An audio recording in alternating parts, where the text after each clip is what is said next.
Welcome to our fourth week of digging deeper into the subject and the practice of prayer. In the first 3 weeks, we identified a working definition of prayer to align with the divine and that it's a universal experience. And then we looked at how prayer exposes one's theology because how we pray depends on what we believe about God. And then we looked this past week at our Hebrew and Christian libraries and did a word study on prayer to understand that the English word prayer in the Bible is really an umbrella translation of many different words. Well, this week we're beginning a 3 week piece of our journey of looking into our varied experiences of prayer. This week we're going to look at private prayer. Then the following week we're going to look at prayer in the community of faith.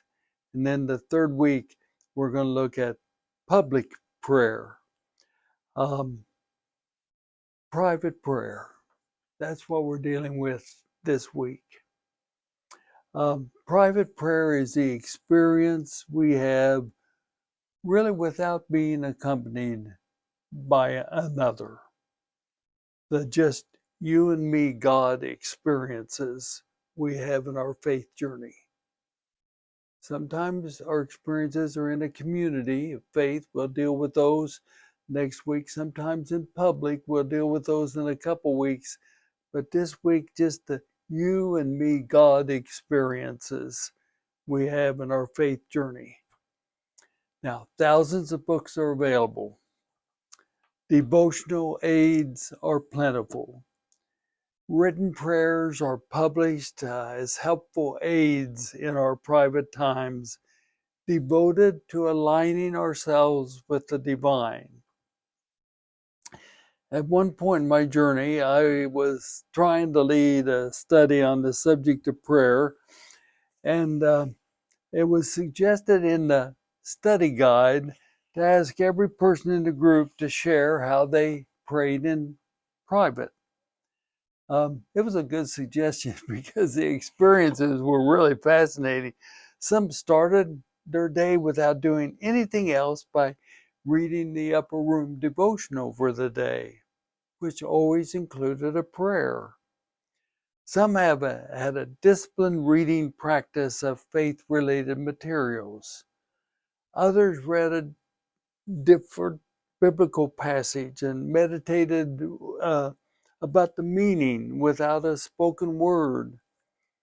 Others used no prompters. They just poured out their concerns to God.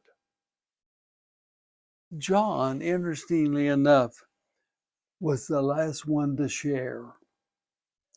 He was a delightful man that soon after this study was diagnosed with terminal cancer. Every person in that community knew John as a person who just cared. To everyone he met in every situation in which he found himself.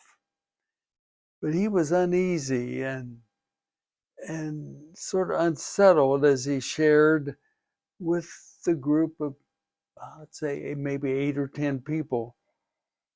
He said he never prayed in private. And none of the methods that other people used had been helpful to him, and he had tried them all. The group was stunned. Here was a person that they probably would refer to as a saint who never prayed. And finally, another person in the group named Anne said, well, if it's not important to you, John, maybe it's not as important as I thought it was.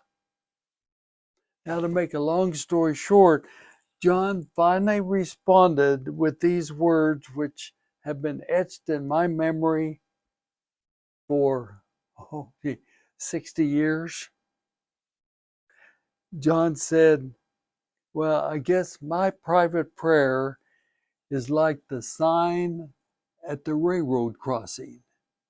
Stop, look, and listen. That was the sign that used to be at the railroad crossing. Stop, look, and listen. That was John's way to align himself with the divine. He walked through his life willing to stop, look, and listen. And whenever he saw or heard an opportunity to share the fresh air of agape love, he did it right there on the spot. John aligned with the divine, which is our working definition of prayer, by being willing to stop, look, and listen. I called on John, drove 500 miles to visit with him in the hospital. And I watched him as a patient dying of cancer. And in the hospital, in pain, John still stopped, looked, and listened. Maybe to share a word of compassion to a doctor or a nurse. Maybe to a stranger who came to visit another patient. I learned from John that in Anne's words, well, maybe prayer as I had defined it, not quite as important as I had thought. Maybe prayer can be any spiritual practice which makes the prayer feel that they have fulfilled their spiritual obligation. And everybody has the notion that if you just pray, everything will be okay because you've fulfilled their spiritual obligation. Maybe that's not the case. For since that experience 50 years ago, I've become more aware that what really makes the difference is not the words, not the forms, not the place, not the time of prayer. But what really makes a difference is what enables that person to be aligned with the divine to share agape love. If reading works, follow that discipline. If praying verbally works, follow that discipline. If meditation works, follow that discipline. But if stop, look, and listen works, follow that discipline. For private prayer is about whatever discipline in one's life enables that person to align with the divine. Whether or not any discipline of private prayer works is not fulfilled by just doing what is expected of you, by fulfilling an obligation.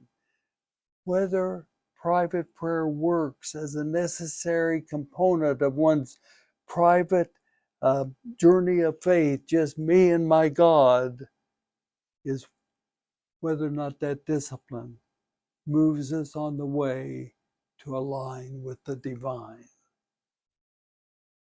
I confess, I've witnessed many persons who faithfully fulfill an obligation to pray in a certain way, whose life is in no way aligned with the divine.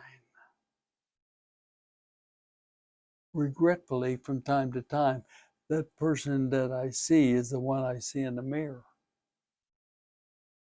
But on the other hand, I confess that I've seen many persons whose practice of prayer aligns them with the divine agape love.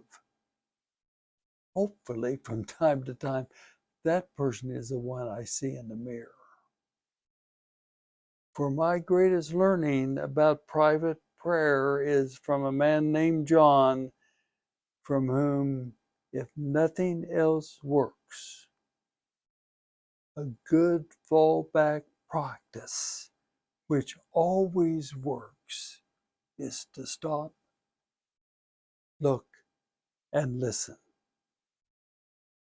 A good fallback practice for private prayer. There's a lot there in terms of just me and you, God. But for your thought and conversation, a couple of questions. In your journey of faith, what private practices of prayer are the most reliable in aligning with the divine? And secondly, what's your response to stop, look, and listen as a practice of prayer? Thanks for joining us on our journey.